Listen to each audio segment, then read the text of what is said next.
This is CBC Here and Now.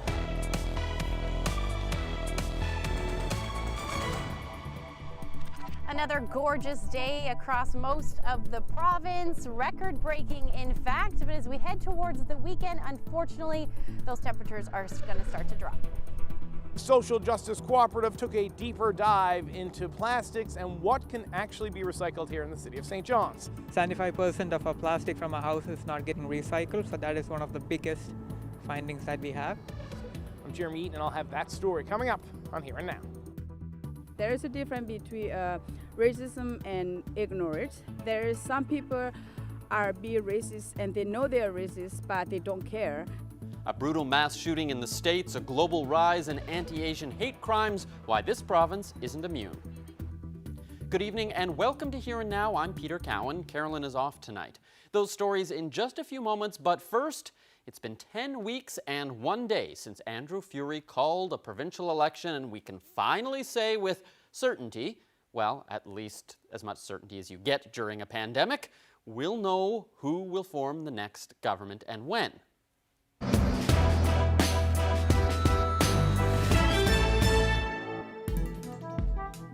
Well, Elections NL says the results will be released this Saturday, March 27th at noon Island time, so half an hour earlier if you're in Labrador. I'll be here bringing you results and analysis on CBC television with a pre-election special set to start a half hour earlier at 11 o'clock in most of Labrador. We'll be streaming that show on CBC Radio 1 as well, and you can also tune in on our website, cbc.ca/NL. It's been an unprecedented time for provincial politics, an election during a pandemic. Hope you can join us this Saturday morning.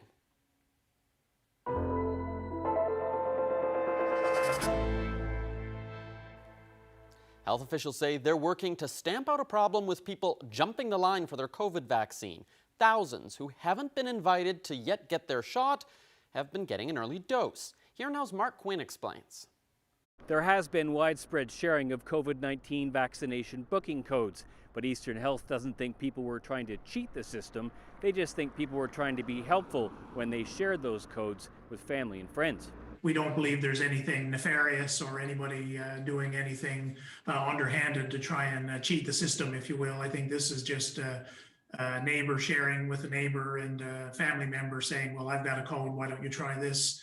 There's nothing in our system that would automatically prevent that from happening. The result is that 2,800 people who weren't yet eligible for a vaccine used someone else's booking code to get a vaccination appointment. Diamond says they were all people in their 70s who would be invited to get a vaccination soon. So rather than turn them away and rebook them later, the health authority is going to honor the 2,800 early bookings. After all, it says, the most important thing is to get as many people vaccinated as possible. So the last thing that we want to do is have public health nurses and other staff having to police this at that front line. But certainly if we find that we're not able to stem the flow of this and, we find people inappropriately using the system, well, we will have to ask our frontline staff to turn people away and send them back to go through the proper system. The Newfoundland and Labrador Centre for Health Information is running the vaccine appointment booking system for this province. It says the software producer can't make a code expire after it's been used once. However, measures are being put in place, including asking for photo ID to ensure only those invited to get vaccinated now will get a vaccine. These codes granting access to schedule an appointment will have an expiry of 48 hours. Also, as of today, the Centre will implement frequent auditing, comparing the database of individuals invited to book against actual bookings. So those new booking codes will expire in 48 hours, but they'll still be shareable. Eastern Health is asking people not to share those codes because sharing them might mean that someone who's eligible for a vaccine now will have to wait longer to get it. Mark Quinn, CBC News, St. John's. Well, that's an update on the vaccine. Now for today's numbers. It's another day with no new cases of COVID-19 and 2 more people have recovered. That's leaving just 2 active cases in the province. That's the lowest caseload since September. One of those patients is in hospital. Meanwhile, the town of Happy Valley Goose Bay is appealing the rejection of an application for emergency housing. The town applied to a federal program to help house homeless people during the pandemic. Some people in the community, many of whom are Indigenous, camp out in the woods. Others are housed in shelters and hotels at night but spend cold winter days outside. Our Janice Gowdy has more. The town of Happy Valley Goose Bay applied to build 25 one-bedroom units at a cost of just over $7 million. It would have provided badly needed affordable housing in central Labrador. We do not have any one-bedroom housing that is available specifically for people who live on their own or with just one other adult. So this is a huge gap, and it's something that urgently needs to be addressed, and so our application spoke to that. Gerard says the federal government rejected the application because the town's homeless population was being compared to that of major Canadian cities like Toronto. Population density in a place like Labrador shouldn't necessarily be the only consideration, but there are other considerations that the federal government should be taking into account, such as the high proportion of Indigenous homelessness and what they owe to the communities of Labrador. The town of Happy Valley Goose Bay has written to the federal government as well as its political representation, asking that the application be reconsidered. Janice Gowdy, CBC News, Happy Valley Goose Bay.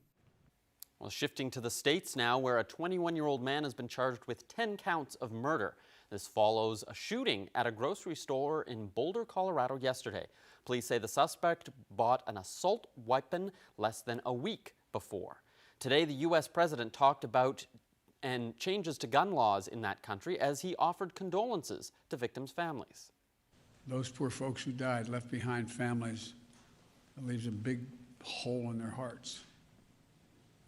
And we can save lives, increasing the background checks so that they're supposed to occur, and eliminating assault weapons and the size of magazines. We don't know all the detail yet on that. It happened yesterday in a busy shopping plaza about 40 kilometers northwest of Denver. Hundreds of police converged on the area. The victims, including a Boulder police officer, ranged in age from 20 to 65. The attack was the 7th mass shooting in the U.S. this year. And a week has passed since a gunman killed 8 people in Atlanta. That massacre has led to mass protests and media coverage about the rise of anti-Asian sentiment around the world. Here Now spoke to a number of women who say the same beliefs can be found right here at home in Newfoundland and Labrador. Malone Mullen has that story. Maria T. has called St. John's home for 15 years. Discrimination here, she says, is nothing new. It's definitely never get better because it's always happening. And I always say that we've never be taught to how to respond to that. The powerlifter spoke out just days after the Atlanta shooting, using her own experiences here in Newfoundland to remind us this tragedy didn't happen in a bubble. Simply going for a stroll invites unwanted comments, something she says has its roots in the hypersexualization of Asian women. At its worst, she says that same attitude can evolve into violence and death. When I go off for a walk by myself, I'll get people hassling, honk at me and make a comment about my appearance and stuff like that. And it happens every time. The shooting in Atlanta killed 6 Asian American women at 3 massage parlors. Hundreds of kilometers away and across the Canadian border, fear has saturated Asian communities. They're cautious now, one woman said. Some families here in town even chose not to openly celebrate a major holiday this year. I heard some people that they were afraid of putting on the Chinese New Year decoration on their front door because they were afraid of being targeted. The solution to rising discrimination isn't easy or obvious, but staying silent, they say, will do more harm than good. For these women, education and diversity for all is key to stopping harassment and violence. A report released just today counted over 1,000 complaints of anti-Asian discrimination in Canada in just the past year. And the authors say those complaints are likely just the tip of the iceberg, as many go unreported. Malone Mullen, CBC News, St. John's.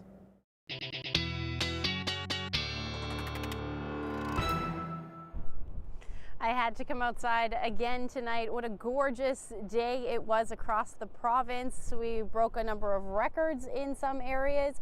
Here in St. John's, at the airport anyway, hit 13.8 degrees. That broke the record from 2019 of 12.4. So we certainly are seeing lots of melting of the snow, but it's not so much melting as much as it's evaporating today, certainly across St. John's. But a number of other records broken. I will have those details coming up a little bit later. But don't let these temperatures fool you, because as we head towards the weekend, the potential for snow certainly exists for most of the island. But I will get into those details coming up. Thanks, Ashley. A not-for-profit group is taking a deep dive into household waste. Social Justice Cooperative NL has spent the last few months sifting through some St. John's bins to see what households are tossing into the trash and what gets recycled. Here now's Jeremy Eaton has that story. Social Justice Cooperative NL took a closer look at the plastic use and recycling in this city, and they were surprised by the results that they found. We collected plastic waste from 38 houses in the city of St. John's to do brand audit and weight analysis. For 2 weeks, the grassroots group asked about 40 households to collect all the plastic they used. These volunteers picked it up and examined it. The results were kind of eye-opening for us too, especially considering the fact that most of our participants were conscious about the waste, and even with such a sample, we were shocked to have our findings. The project began in April. On Monday, it was released in a Zoom event with a number of stakeholders, including the MMSB, the City of St. John's, and others. From our preliminary findings, we see that out of the total plastic waste that is generated at a house, 75% of it, as per count, is not worthy of the blue bag collection, or it is not getting recycled. Food packaging is the biggest offender. Both the bread bag and the bread tag is not recyclable. You have a coffee mug from a fast food chain, both the coffee mug and the lid is not recyclable.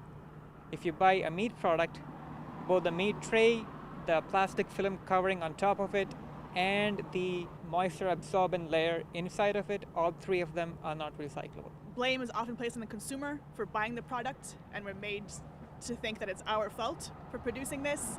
But in reality, it's the companies that are producing all these plastic products that are really at fault. So our goal here is to better understand what are the biggest sources of plastic in St. John's, so that we can then try to hold those people accountable.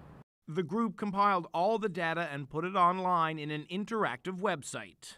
It doesn't seem like much, especially when you pick up household at a time. You know, it's one bag, it's 2 bags, and then you put it all together, and it's so much plastic. And to think that it's only 38 households over only 2 weeks, and that those people are waste conscious already. And it just kind of gives you a small glimpse of the size of the problem that we're facing. This is just the first phase of the project, but the group aims to figure out just how much plastic per home in the city is ending up in the landfill. Jeremy Eaton, CBC News, St. John's. Well, between a new delivery program, a major expansion, and maybe even a potato chip brand, a farmer in Happy Valley Goose Bay is making a big bet on his business. Here now's Garrett Berry visited the farm last fall to see how and why he's forging ahead at a time when most people are stepping back. It's built so that we can add on. Back in October, I already got the door over in that far corner for the next edition because I'm going to fill this fast. Construction was in full swing. So was the dreaming. We're going to probably quadruple our production for next year. The key to it all is this cold storage facility that can keep vegetables at the perfect temperature and extend their lifespan. We really just had a small shelter, so by the time we came out of the ground, we might have had a month and a half capacity. This year will give us 10, 11 months capacity, no problem. It opens up a world of possibility and fuels this farm's big new bet, sending food to the North Coast, where food is costly. It'll come out of the warehouse, it'll go in, we've got an insulated heated truck. We'll go from here to the airport, and if the weather's good, it should go right into their household that very same day.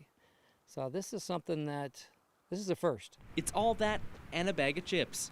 Angier's hopes one day to also start a chip brand. Really good. This is an old English variety that everybody's overlooking. And I discovered it, and I'm going to really make it Labrador famous. Big moves, even risky moves, as he's watching these two helpers grow up. Why do you want to be a farmer? Because crops are good, they have no sugar, and they have lots of produce all around this farm. Farming has been in the family for 9 generations. Got a big one. Angier says he's not worried that's going to stop with him. Now it's just like a school of salmon swimming up the river and somebody gets caught. That doesn't mean that the salmons are gone. You know, we just keep swimming against the current, beating our head off the rocks and looking for a warm pool of water to lie down and die in. This is our journey, our life's journey, and we're going to stick to it. So far, so good.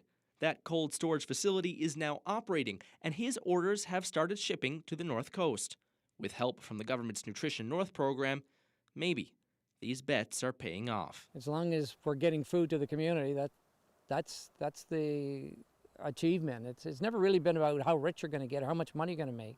It's how much food you're going to grow, how much people are going to get a chance to eat, and safe, healthy food. Gary Perry, CBC News, Happy Valley, Goose Bay. If they're not in school, Andy and Sadie Osmond are scooting down Marble Mountain, their second home. The two avid snowboarders are advancing in the sport with every run, and their parents have big plans now that snowboarding is officially a recognized sport in this province. Here now is Colleen Connors tagged along with the family for a day at the hill.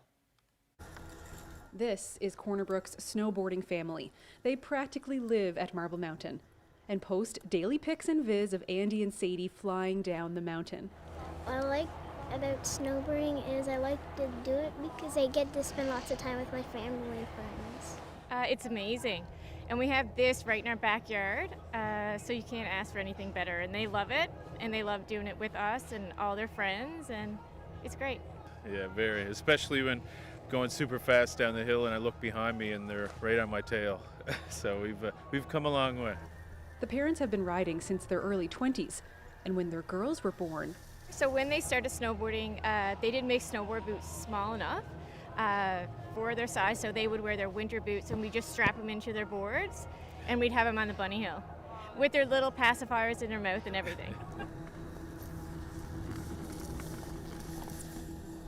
The pacifiers are long gone. Now it's all about skill.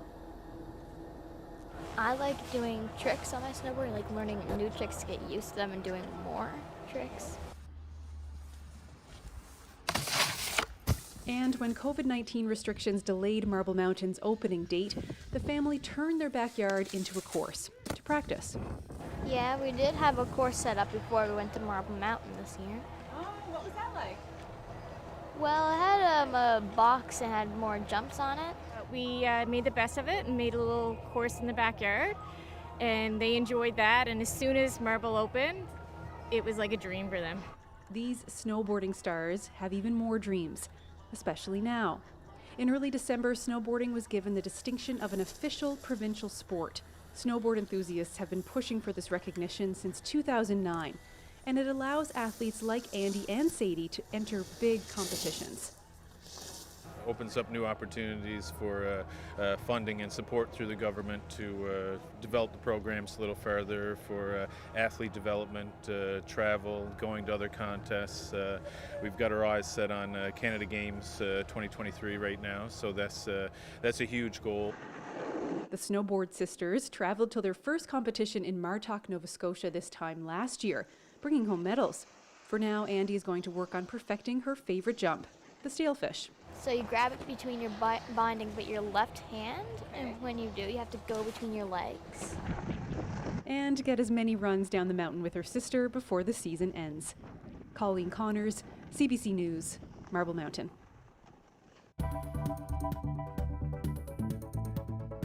With me, of course, as always, is my camera person, Stella. Hello. There she is. Laid off, this cooking instructor has taken his classes online. Now he brings his kids to work in his home kitchen. That story up after Ashley's weather.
This weather update is brought to you by the Healthcare Foundation Home Lottery.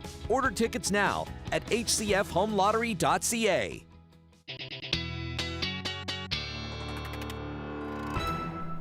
Ashley, I want to wish you a happy World Meteorological Day, and it seems like Mother Nature has decided to gift us with a very nice day to celebrate. Yeah, so everybody's really happy with me today. Certainly a lovely day there across the province. Hope you got out and enjoyed it, Peter. But temperatures right across the island were absolutely gorgeous. Let's take a look at those daytime highs today. For some of us, reaching 14 degrees here in St. John's, 15 in Terra Nova. And then we've got those double-digit temperatures towards the west coast as well for Corner Brook.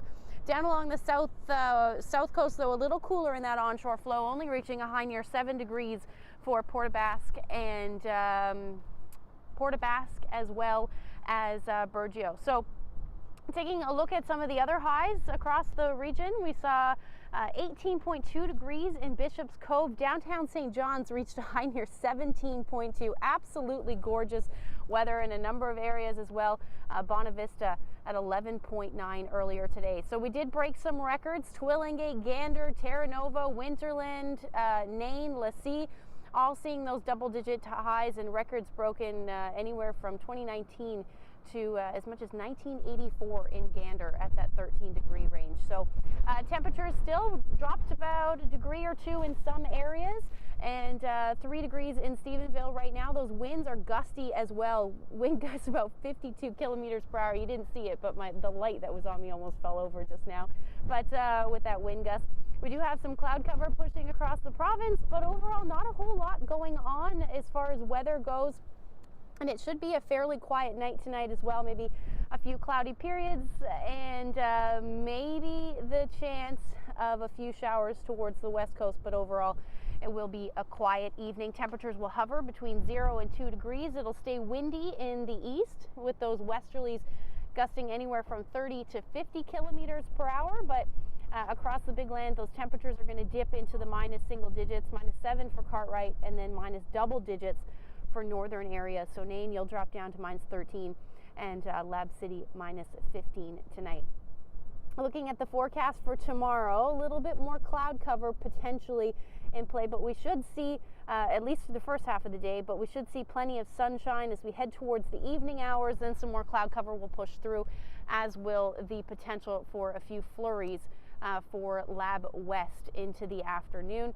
And as far as those temperatures go, we're looking at daytime highs again, should reach the double digits, not nearly as warm as we saw today, but anywhere from 8 to 10 degrees. Marystown may see a little bit warmer at 12, anywhere really along the Burin Peninsula. And then we're going to hang on to the single-digit temperatures for the northern portion of the northern peninsula. And then as far as Labrador goes, still going to stay well below 0 for Nain. -9 will be the afternoon high for you. But then we're looking at daytime highs anywhere from 0 to 3 degrees for the rest of the big land. So these temperatures are going to drop though as we head towards the weekend. Still looking at the potential for some snow for Saturday, but I will break that down for you when I come back.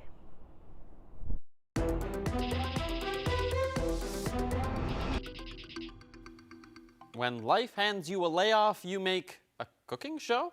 Well, that's what Chef Nick Hender did in St. John's when he lost his teaching job because of the pandemic. Now he's turned his passion for cooking into an online web series. Take a look. What? There's no more candy left? This is a job for Chef Dad. Really, Dada? My name is Nicholas Hender, and I started a YouTube series over the pandemic. The main reason why is I was laid off from my position due to the pandemic, and I really enjoy teaching people how to cook. In fact, that was my job as a cooking instructor. And I decided to start an online cooking class with my kids. I decided on a whim one evening that I wanted to teach people how to make salad dressing. And my daughter was nearby, and so I handed her my cell phone, and we did a quick, unedited 5-minute video on how to make salad dressing, balsamic vinaigrette from scratch. And we posted it to Facebook. And I was overwhelmed by the result of it. The messages of support, Oh, it smells yummy. people saying how much they liked the video and how much they wanted to see more of. So I pursued basically looking at how can I do this on YouTube. So I taught myself how to video edit, taught myself how to search music and sound effects and interlay it with on a video editing software. And it was basically learning while doing. Then family members started getting involved and friends. And my brother's a musician who wrote theme music for our show. We came up with a funny name, and friends even did a logo for us. So it's been a really almost a community effort. And with me, of course, as always, is my camera person, Stella. Hello. There she is. Stella in particular wants to be involved in every step. In fact, she is the camera person extraordinaire, as I call her on the videos. And she comes up with shots ideas. Even the subject matter of our videos are often dictated by her. Our next video, for example, is going to be popcorn, which is directly influenced by the children. So they have a great input all the time. The timing could have been better, I think. People like myself, I guess, are now home. And I think people are experimenting with cooking at home that may have not done it before. And so with the pandemic, there's more interest in learning how to cook. Having an outlet that's easily accessed to their cell phones in the evenings in short, 15-minute videos can be a great benefit to them. So I think that's one of the reasons why I've seen so much success in such a short amount of time. Which one's better, Arthur? All right. Well, everyone, thank you very much for joining us again for another episode of Hungry Hungry Henders. This is Stella. Hello. Arthur. I'm Nick, and we hope to see you again on our next episode. Cheers, guys.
Well, fishermen and fish processors are both upset with a proposal to halt cod fishing in the 3PS area off Newfoundland. The Atlantic Groundfish Council has pulled out of talks between Canada and France over what to do with the cod stocks that are now in the critical zone. The Fisheries Union has done the same thing. So what would the impact be of closing this area for fishermen? Well, Jasmine Paul is a harvester, and we've reached her in Come By Chance. Thanks for joining us. Thank you so much for asking me to come, Peter. So what would it mean if there was no cod to catch in this coming season for you? Well, of course, it would impact my income, but as well, another significant issue that it would cause for me is since I'm an apprentice fisher, I'm still learning. And if I was not able to have access to the cod fishery, there's no way that I would be able to learn how to fish for cod from my dad and my mom. And I'm also really passionate about teaching others about the fishery as well. So if I didn't have this season, I wouldn't have that experience. And one of my main goals is to preserve the inshore fishery for future generations and teach others about it. So if I miss a year, miss a season, or if it's closed forever, then that's something that's just lost. So how important is cod out of all the species that you and your family fish? It's very significant. It makes a substantial part of our income, and it takes up the most of our time since the cod fishery is open pretty much from May until January. It depends on what works for you. So that's pretty much our full-time kind of fishery. So we're seeing some conflicting advice here. We've seen from like the union and from harvesters, they'd like the season to open with the same sort of levels that we saw last year. We're hearing that the proposals from DFO are to close it completely. What do you think needs to happen here? One of my priorities is, of course, the health of the fish and of the ocean. So if the biomass is shrinking, then we all have to take some significant changes and maybe make some cuts. But it would be good if we do have to have a cut for maybe our prices to increase to compensate for some of that loss. How concerned are you about the science that's showing that this stock is in the critical zone and is much lower than it was even just a few years ago? Well, I'm very concerned because the fish not only provides income and food for me and my family and for many other families, but it's also food for many other animals, and it's all a part of a healthy ecosystem in our oceans. So if the biomass is shrinking, then obviously, yes, I'm very concerned. And I wouldn't want to personally do anything that could harm the fish further, but I think there are a lot of things that are going on that we can look at to see what exactly is happening. I can't speak for sure on, to overfishing or anything like that. I know us in our enterprise, we're very cautious. We don't have a lot of bycatch or a lot of waste. But of course, with other fisheries, such as like dragging and trawling, there can be bycatch and there can be issues like that. But we also have to think about climate change and stuff like that and see how that could be impacting the movement of the fish and where they're going. Like if they're not here for us to fish, are they going somewhere else? Why are they going there? You're a fifth generation fisherman. What would it mean for that sort of lineage and that history and the culture of communities like the one you're in if cod is off the table? Well, we've already seen significant changes here in Come By Chance. When I was a girl, 20 or even more fishermen, we would go out to Cooper's Cove and bail out our boat, and there'd be lots of other people there to talk to. But now there's only 4 fishermen left here in Come By Chance, and that's me and my mom and dad and one other. So with this loss, it would pretty much end my family's legacy. And that's not just for me specifically, but a lot of fish harvesters in Newfoundland and Labrador, they do have a long tradition and a long history of participating in the inshore cod fishery. So it would kind of, it would be an end of an era, sort of, I guess, and it would prevent me from carrying on my family's legacy and teaching others too what it is like to be an inshore fisherman. Well, thank you very much for joining me and sharing your perspective. Thank you, Peter. It was really nice to chat with you.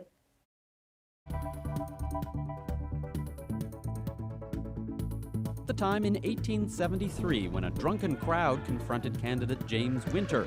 The mob took Winter and locked him up, forced Winter onto a boat, and sailed him to another town. Well, you couldn't get away with that today. Some tales from sideways elections gone by. That's just ahead.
Welcome back to Here and Now. With shifting deadlines, mail-in ballots, and pandemic politics, the provincial election has sure gone sideways this year.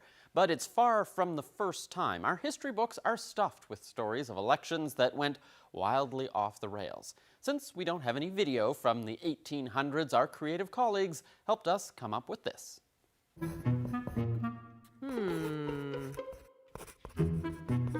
If you think the provincial election has gone a little sideways this year, you should see what's in the history books.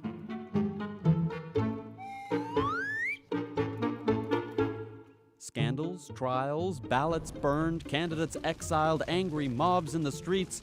Our elections have seen it all. Like the time in 1873 when a drunken crowd confronted candidate James Winter over his possible support for Confederation. To stop him from winning the nomination, the mob took Winter and locked him up in the Buren courthouse. But they weren't done yet. Fearing that his supporters would break him loose, the mob forced Winter onto a boat and sailed him to another town and then locked him up in a guardhouse. Winter managed to escape that very night and walked 19 kilometers back to Buren. Best of all, he'd already submitted his nomination papers before the mob got to him. By the time he got home, he had already won. The election of 1893 was marked by mudslinging and personal attacks, or as they called it back then, an indecent carnival of scurrility. But the real drama came after the election. When the Liberals won a large majority, the Conservatives accused more than half of their caucus of cheating by promising government jobs in exchange for votes. After months of trials, the government members were found guilty, booted from their seats, and barred from running for office again. The scandal forced the Liberal government to step down, but when by-elections were held the following year, the Liberals won the same number of seats and were right back in power. And plenty of people won't need a history book to remember the sideways election of 1971. The results were so close that several districts held recounts. But in one district, 106 ballots from the town of Sally's Cove were found to be missing. It turned out that the returning officer in Sally's Cove had burned the ballots after they were counted the first time, so no recount was possible.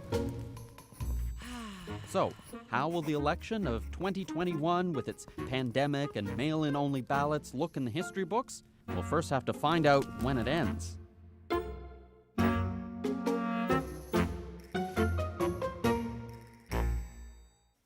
Well, and special thanks to the CBC's Katie Rowe for drawing all those pictures and Zach Gowdy for putting it all together for us.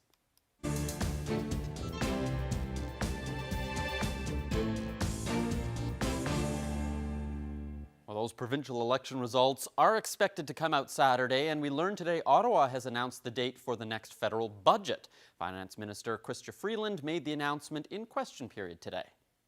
I'm pleased to announce that on April 19th, at 4 p.m., the government will present Budget 2021. This will be Freeland's first budget since taking over from Bill Morneau last summer, and the first full budget for the Trudeau Liberals in a little more than 2 years. It's expected to provide an accounting of government spending since the pandemic, which has sent the deficit for the fiscal year to almost $400 billion. The federal Conservatives have tabled a motion demanding the Trudeau government develop a plan for lifting COVID-19 restrictions. Party leader Aaron O'Toole referred to calls from national business organizations for a strategy to get Canadians back to work. He said the US and UK already have plans. Federal Health Minister Patty Hajdu criticized the Conservatives' motion.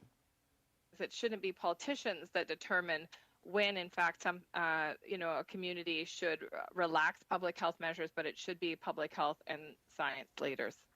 Hajdu said Canada can't have a strong economy if citizens are worried about getting sick every time they walk out of their front door.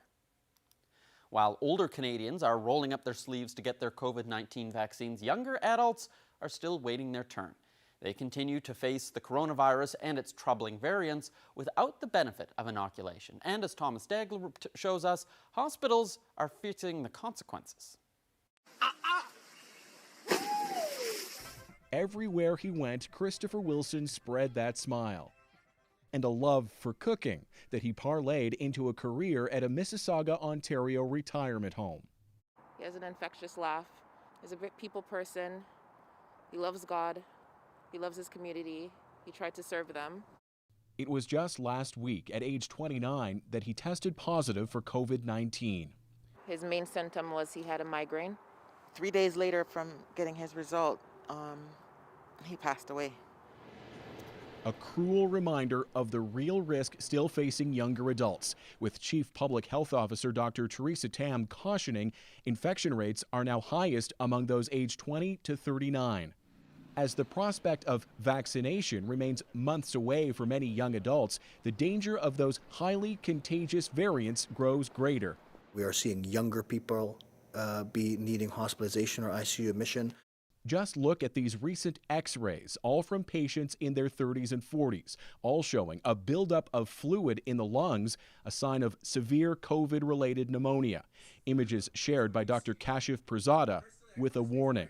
I'm seeing several of these every shift now, and my colleagues are mirroring the same, that we're seeing people much sicker in their 30s and 40s than we saw in the last wave. The variance, I think, is a huge thing in terms of people being younger and sicker. As restrictions ease, doctors are urging Canadians not to act like the risk has in any way disappeared.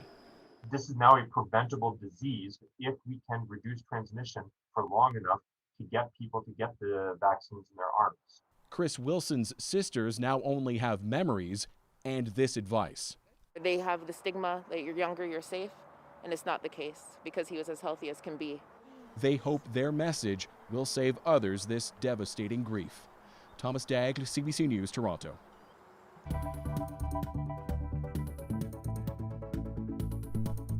The sun is setting on the Kitty Vitty Gut as we speak.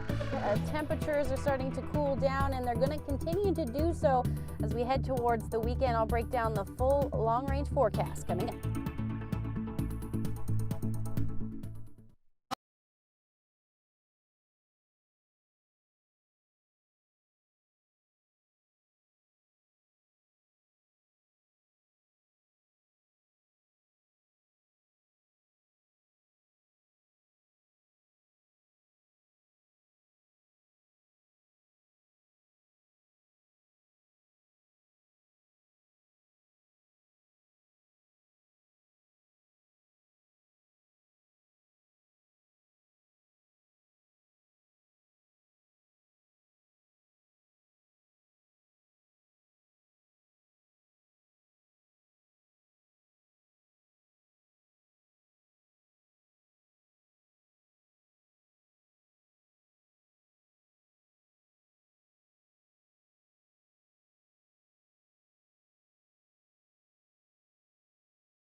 Welcome back to Here Now. Ashley, you warned us not to get used to this beautiful weather that we had today. What does the weekend look like, especially for those of us who are going to be stuck inside doing election shows on Saturday? Yeah, it's looking like we're going to see the snow move back in, or the potential for snow anyway, as we head towards Saturday. But the last couple of days have certainly taken a big hit. The snow has taken a big hit. Let's take a look at the view from space earlier today. You can see those coastal areas across the province, or at least across the Avalon, are seeing little to no snow as of today. But again, we will probably add to that as we head towards the weekend. So tomorrow's forecast, just to recap, another warm, mild day. It'll be a little cooler than what we saw today, sitting somewhere between 7 to 12 degrees, and then a little bit cooler for Labrador, hovering around 3 degrees for Happy Valley, Goose Bay, 2 in Lab City, and you're going to see those temperatures, or rather that potential for some snow move in as we head towards the evening hours. So taking a look at the setup as we head into Thursday, there's that snow that will move in, and it's going to be unsettled across the island and across Labrador, really. Happy Valley, Goose Bay, that line, that rain-snow line, we could even see some freezing rain with this one. And anything south of that line should fall as rain, and anything north of that will fall as snow.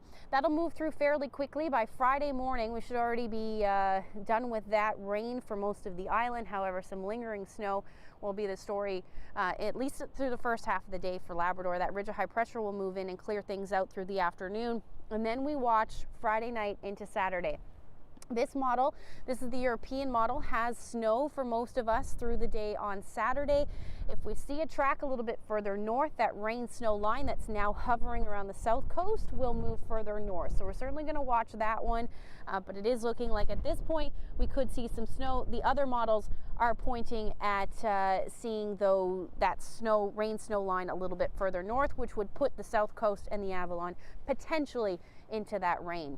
So here's a look at Thursday's forecast. Ignore that -1 for Grand Falls, Windsor. That's supposed to be 10 degrees through the day on Thursday. And then for St. John's, we're going to sit around 5 degrees. And then again, the warm up for the northern portion, or rather the Labrador coast, at 6 degrees for Cartwright on Thursday into Friday. We'll see that drop in temperatures, but then another warm up again for the island, sitting around 7 to 9 degrees.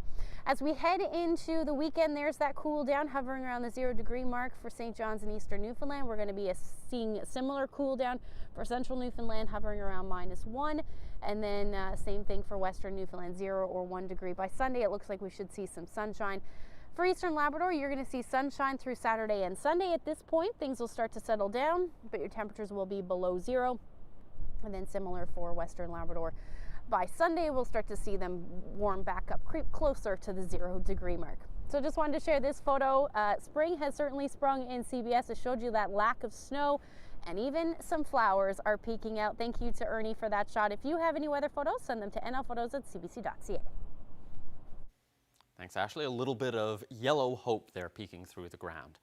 Well, just a reminder that as the election winds down, you have 2 more days to get your ballots in order for them to be counted. Elections Newfoundland and Labrador says that all the ballots must be received at their offices by 4 p.m. on Thursday. And there is a drop-off box right there for anyone within driving distance. And any ballots received after that time will not be counted. So something that's good to know as they get ready to release those results on Saturday at noon is when we're expecting to finally figure out who won this election.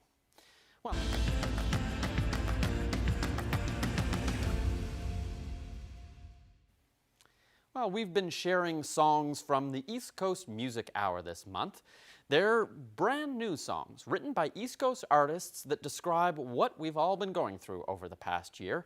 It's a new virtual series called The Story and the Song. Tonight, we're featuring a local act. Eastern Owl wrote a song with a particular perspective in mind, motherhood. They'll play us out tonight. We'll see you tomorrow.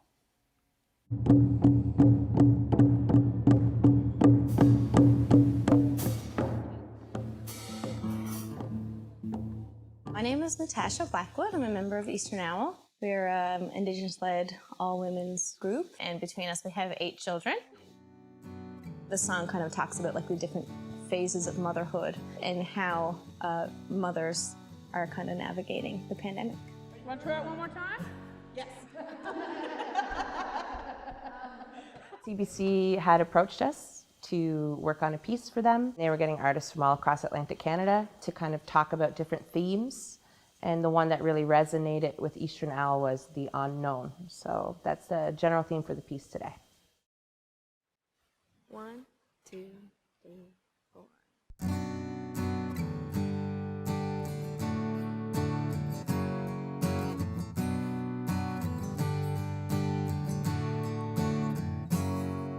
When days are dark